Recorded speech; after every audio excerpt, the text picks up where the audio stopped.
All right. Well, we're live, guys. Good morning to our viewers. September 28th, another show, Rolland Market Mashup. Go to our YouTube channel, subscribe. We do this every morning at 8:30 Eastern time. Right now, we're all in Colorado. Unfortunately, Mike came down with COVID, so we thought we were going to be able to do this in person, but turns out we're all separated. So everyone wish Mike the best. He's going to obviously be fine. I had COVID. With this market, I'll be great as long as it fires up and, Yeah, so the market's definitely popping off this morning. It looked like China came out with good industrial profits. I think that sent the futures higher when they released those numbers. And, there's more talks. Nancy Pelosi said something about a possible stimulus deal getting done with Mnuchin. So we'll see what happens there. And Munchkin, Mnuchin, whatever people want to call him these days. But it seems like we're in that headline-driven era right now. And, we got the first debate tomorrow night. So I think people are, excited about that. And the biggest news that I'm seeing this morning is really in the electric vehicle space with this Piedmont company, which just solidified a deal with Tesla.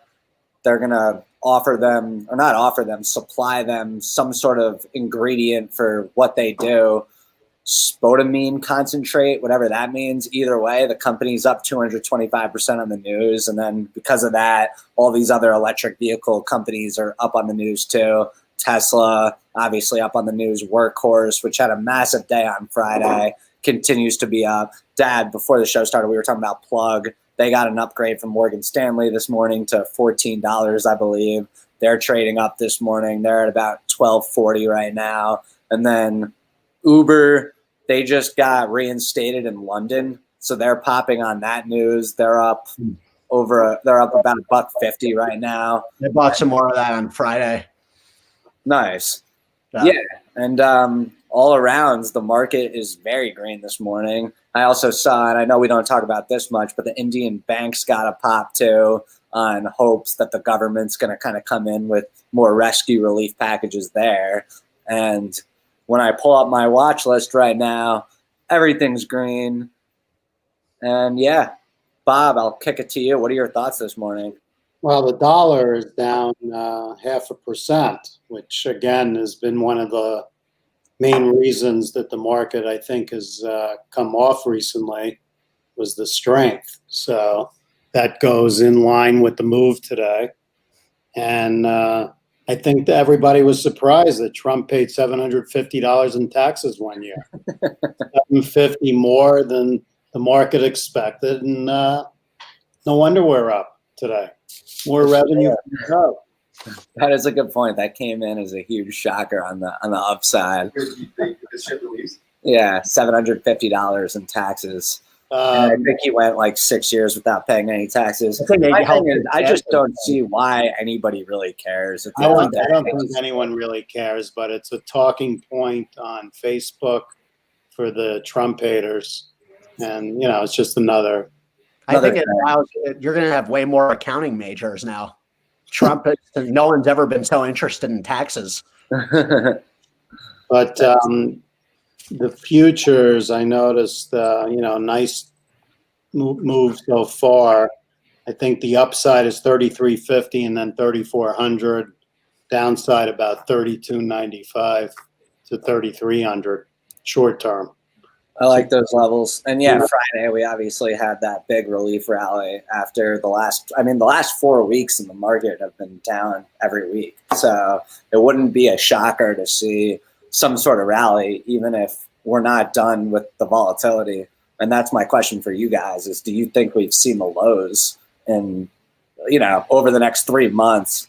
Are the lows baked in, or is there more game to come? I don't think so. It's too difficult to say. Either way, it would not surprise. Whether we have seen it or we haven't. Almost impossible to predict. Yeah, that's definitely for sure. Are there any specific stocks you guys are looking at today? Well, the usual names are having nice moves. Apple over 115 again. Microsoft, almost back at 212. These are going to be the leaders. Amazon up over 150 from the low that it hit. And GameStop almost back to where I sold it. It's almost up to 1050 again. Mike, are you back in GameStop? Not yet, but I'm definitely going to get back in it. I got in and out quickly, but I've been monitoring. I think it's interesting. It's up nice pre-market. Yeah, the thing that was the most amazing, I know we talked about it a little, but we didn't get a chance to after the craziness that happened Friday, was the fact that Penn did the offering. I originally said 69. It was at 60. Was it 61 or 64? 61. 61, and it seems like they burned through all of those shares in about an hour. I mean, the stock, I think back to whenever these stocks that are just running hot do stock offerings, it seems like it kind of sets them back for 1, 2, even 3 months. And I don't know if there was a big short squeeze, Dad. I feel like we were both kind of a part of that, or if Penn just literally has that much buyers in it that it just shucked that all off and went right back up. I mean, what are your thoughts on that? Because I looked at Penn and I'm like, all right, this stock should really trade back down to like high 40s, at least low 50s. And it doesn't seem like we're going to get that move. Yeah, I mean, the only thing you can take from that is that the shorts that were in this stock were hoping for a secondary. The secondary came, they couldn't get any shares in it, and then they were scrambling to cover. And that's what we saw the last couple of days. Plus, Portnoy continues to put out spit that people like to listen to, right? Yeah, he also, and I love the way he does this, where normally if a company does a stock offering and their stock goes down, you don't like hear from them about it. They just know that over time their stock's going to rebound. Portnoy immediately, when their stock goes down like 8 or 9%, does one of his live Twitter rants where he was like, these idiots who are selling our stock, like they should be looking at our Penn app numbers and seeing that we've gotten 30,000 plus in Pennsylvania, and talking it up, being like, anyone who's selling Penn right now is going to be just feeling a house of pain. It cracks me up how he does that. You got to love it. Yeah, I still think even with that, this thing needs to come down a bit more. I totally agree with you, man. Yeah, it's hard to fight it. It really I can't get in this right now. I've been out of it for like 3 weeks. I'd love to be in it, but I'm not buying it here. And maybe I'm missing out on a bunch, but it just seems like there needs to be some sort of pullback. Yeah, I mean, I feel like this rally, and it rallied Friday, you almost have to use it to pair some stocks, and then look for another re-entry point. Everything's giving you a gift today in price movement. Yeah, even Boeing's up. Boeing had a huge day on Friday, and having another big day today. It's only back to the levels that we thought it bottomed out at. So there's plenty of room up today. Hmm? BP's even up. Yeah, like you were talking about, Mike, maybe selling some BP. Maybe you should. Yeah, I've had a couple months about that. Year against gain. Yeah, if there is any stock to sell, and for our viewers, what we're talking about is if you have gains and you're afraid to pay taxes, which you're going to have to do based on your gains, you could look for stocks that have big losses that you might not love anymore and, get rid of them. Take the losses against your gains, owe less in taxes. Mike, you going to do that with BP? Thinking about it, but we have some time, a couple months. Like I like the idea of owning at least one energy stock. I feel like, I don't know. I'd rather Tesla. I don't know if BP is the best energy stock to own. Chevron might be better, but I don't know. It's really tough to say. And then another, did you guys follow the U1 at all? The ticker is UONE. Yeah. They're like this, like metro/urban small time networking radio channel, I guess, that is all over the South. And they've been one of these high flyers all summer long, kind of going back and forth between penny stock status and surging on all kinds of random news. they're on the radar again this morning, just as one of these high flyers. It's always an interesting stock to follow when they have volume and are just, I mean, they've traded on, I think, over 3 million shares in volume this morning. They're up 9%. I'm taking a look at the chart on that now. Big volume, huh? Yeah. There's also U1K. That's a stock that I've had some fun with in the past, which is, like the same thing, but just a different classification. Is there news on this Urban One or not today? U1. No. And it's done nothing for a couple of months, and all of a sudden has a pop. There's got to be something out there. Yeah, I'm not seeing any news on my ticker pop up, but if you look hard enough, you might find something. Dan, how about UPS? I know Kramer jumped on that Friday. That chart's looking interesting. They're up big pre-market. Seems like they're hitting all-time highs here. Pull up the chart on our screen here. Thinking about dabbling today. Yeah, if you look at UPS and FedEx, both charts, trying to make new highs. I mean, when you think about it, we're heading into holiday season soon. Like naturally, you've got to think that's good for them, especially with more of the virus uptick and people being locked down. Isn't that a good thing for these guys? Yeah, I mean, when you look at Amazon's numbers, you kind of got to sort of love UPS and FedEx. It seems like they're starting to play catch up. I mean, short term, there was a worry about Amazon with being a competitor, legit of them long term. I don't see UPS having any real problems in the scheme of things here. I wonder when, because what Mike's talking about with Kramer is we're both members of his Actions Plus charity fund, and he'll post real-time updates of when he buys stocks. I wonder how often when he does that, that alone causes the stock to move, because he probably has thousands of people with real money who follow him, who probably literally mock his trades. He made me a lot of Nike last week, that's for sure. Well, yeah, I mean, he's no different than an analyst upgrading a stock and the play the stock gets after that. So, well, the reason it's a little different, when he brings up a stock, it only gets sent out to his subscribers. It's not like it's national news. Yeah, so, I did notice that membership went up a little after we joined. It's now more expensive. It makes me think there's way more people jumping into it. So, well, he did say that. He said since the pandemic started, they've been absolutely blowing up with memberships.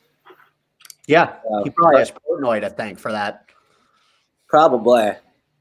There's no doubt about that. I'll tell you 2 stocks that I'm thinking of. I mean, I feel like I missed the opportunity a little bit. I wanted to get a little bit more heavy on Amazon and Netflix, because I think now that we're heading into the colder months again, the same stocks that really took over when we were in lockdown mode, you got to think are going to just be popular again. I bought more Amazon last week, actually. Yeah, I think we got to talk about the coronavirus for a second. There's no doubt that this is starting to get out of control again. They talked about a second wave. I don't even think we're through the first wave. You look at New York, the numbers are creeping back up. You look at New York, like I wouldn't, if I didn't have to see Dad, if that never, luckily that had to happen, like me getting tested, or if I didn't come out here, I probably would have just been like, I'm just not feeling great. I'm sure it's the seasons changing the way I am, and then be fine in a few days. Who knows who else is getting it then? So this thing is clearly still spreading, and it's flu season. Yeah. Actually, I also saw, speaking of this, because it made me think of the flights, that American Airways got like a $5 billion bailout from the government. And I guess American Airlines? No, not American Airlines, American Airways. And I read this morning, and I think apparently the other companies like United and Southwest turned it down. Like they were going to get it too, and they decided not to get it. So let me see where I saw that. Well, the airlines are afraid to take that stuff because of the consequences from the government. So it's a good thing, I think, if they turn it down, because they feel they don't need to take it. So Yeah, and I saw something about someone released something basically saying that air travel is not going to really be healthy again or make you feel safe for 5 years. So, but with that being said, and I don't know if it's just because it's a broad rally, I'm assuming so, but you look at Southwest, you look at American, they're all having good days. I'm going to look at the cruise lines too. Yeah, Carnival's up It'd nice. be a good selling opportunity. Royal's up nice. Yeah, I mean, this is. I would not. This is the kind of market. It's really difficult to look at it and try to pick stocks to buy. I think you really have to think twice before doing that. Even looking back, like you just said, UPS, it's had a great move, and I don't know if, maybe it goes up again, but it's hard to buy it up here. Yeah. Let me ask you, before the market really started to get choppy, well, no, I shouldn't say that. When the NASDAQ had its slide off, I kind of loaded up on Microsoft at 205. Mm-hmm. If you're me, are you selling that today? Well, what I would look at is if I'm long at 205 right now, I would look at selling the call options for October, like the 210s or the 215s. Pick up probably a ridiculous premium, and gives you the stock maybe down at 200 or 197 or 8 by selling the calls. That's actually an interesting move. Maybe I could even sell them at like 225 or 235. Yeah, you're not going to get enough for. I'm talking about the close month, October. If you're going to go out and try to do the 225s, you're not going to get any premium unless you go out probably 6 months to a year. Let me see what this looks like. You guys can keep talking. I'm just pulling up how much these are going for right now. Yeah, I like today that the banks are up finally. I mean, this has to be part of the rally. And even the oils, which oil itself is down today and the oil stocks are up. Those are good signs for in general. Yeah, I could sell it for strike price of $215 for October 16th, $3. Yeah, I would probably. Do they have 212 and a halves? What'd you say? Do they have 212 and a halves? Right. Yeah, that pays an extra $1, $3.95. Mm. Yeah, it's not enough. You're right. The 215s might be better. But it only gives you $3. If you sold the 210s, even though it's above the strike price, you're going to get about $5. $5, yeah. Yeah, it's still not quite enough to make sense of that. So maybe you go out to November and then you get plenty. But, I think that would be an interesting way to play it. And if the stock does not move from here for a couple of months, you picked up the premium. You're basically getting like a 2% premium. Which is great for a month. 2%. Where else are you going to get that kind of return in anything? 2%? 2% annualized is 12%. Yeah, no, I mean, it's definitely a nice little bag and a nice small term gain. And especially the reason it kind of sounds more appealing to me is when I bought the Microsoft and loaded up on it, it was for a swing trade. It was separate from my long-term investment in Microsoft, which I've had for years and I'm always going to have. So I was looking at this as something I'd be in for hopefully just a few weeks. And I was kind of hoping the NASDAQ would go back to all-time highs and I'd see Microsoft like really go on a run, which my whole thing is if I sell call options on it, that might be what happens. But if I add up the $4 per contract with the gains that I've already gotten from the 205, it's starting to look like a nice trade. There's no doubt about it. Yeah, it's, it all depends on your length of time you're interested. I think like we talked about with LinkedIn the other day, that's their dark horse that has not really been brought up enough yet that can really send that stock on another tear, really, with how many more people and businesses now are starting to advertise on LinkedIn and the live video feed they're starting to do. I just think there's a lot of untapped revenue in that. This will be interesting for you guys to hear. So Travis was telling me last night, because his dad and him work with this, they run a big security company and deal with like a lot of these top retail dogs across the country. And he was saying that some of the big ones are basically getting set up on Microsoft Teams instead of Zoom. And this is happening like in the last month because Microsoft Teams kind of offers like the full package. And he was naming like a few real big dogs that have made that transition in the last month. And it kind of made me think like, damn, that's bad for Zoom, great for Microsoft. Yep. Yeah, the thing is, it's more negative for the Zoom than great for Microsoft, because Microsoft's got so many different outlets that even if that became a phenomenal business for them, it's not going to really dent their total picture that much. But Zoom, if you could figure out how to short that stock without, having too much agita, it's going to be one of the great trades of all time, I think. I agree. Just short Zoom. Yeah. I mean, it's a much purer play than buying Microsoft off of that same story. But that story has big ramifications for Zoom. Are you not, though, somewhat worried that being short Zoom, all of a sudden Zoom maybe gets acquired, gets a huge takeover bid? If Zoom gets acquired at this price, they're too big, right? I would want to short whoever acquired them. Yeah, it's not a good deal for the buyer. This is the most ridiculous stock. I mean, maybe it's worth 150. I don't know. I love your idea, Dad, with shorting Zoom. I mean, Mike, when you look at the RSI on that over the year chart, and that's where I agree with you also on Penn.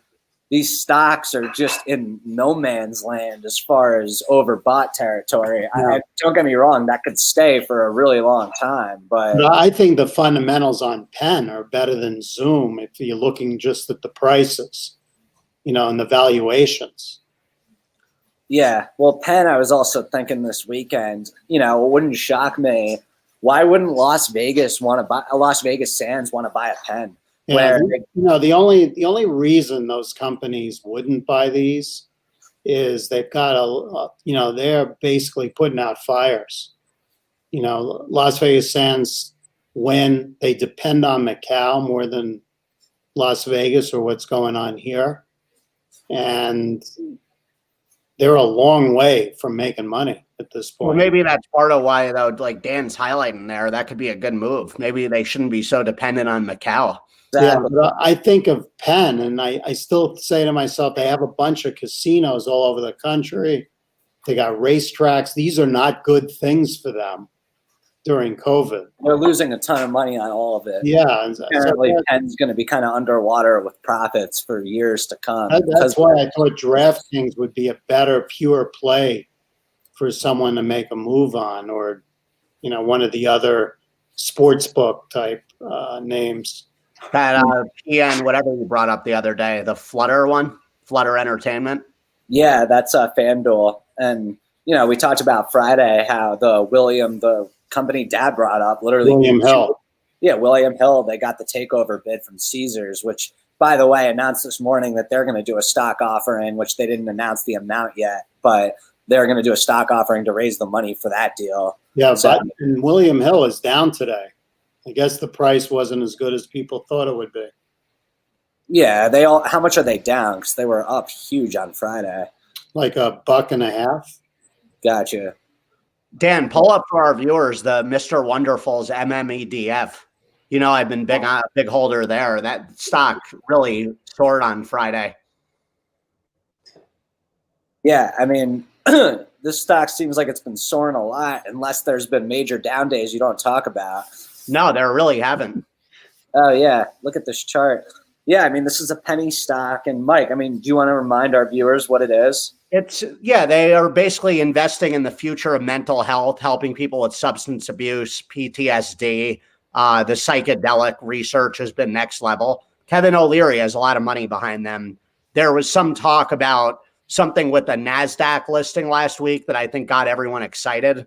And they came out and said there was nothing material going on. But there's no doubt if you look at just the action on this thing as of late, and I own a couple others in the space, it's all like we tell everybody, try to get ahead of a narrative if you believe in something with conviction. This is a Canadian stock, right, Mike? Yes, it is. Do you know what part of Canada? I don't, but I do know that there are enough very intelligent people that I know that have asked me about this specifically, this movement. I just know the writing's on the wall here. Silicon Valley's behind it.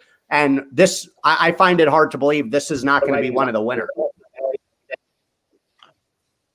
Yeah, I mean, Dad, could you kind of talk about, just historically with your experience, how often does a stock go from penny status to legitimate?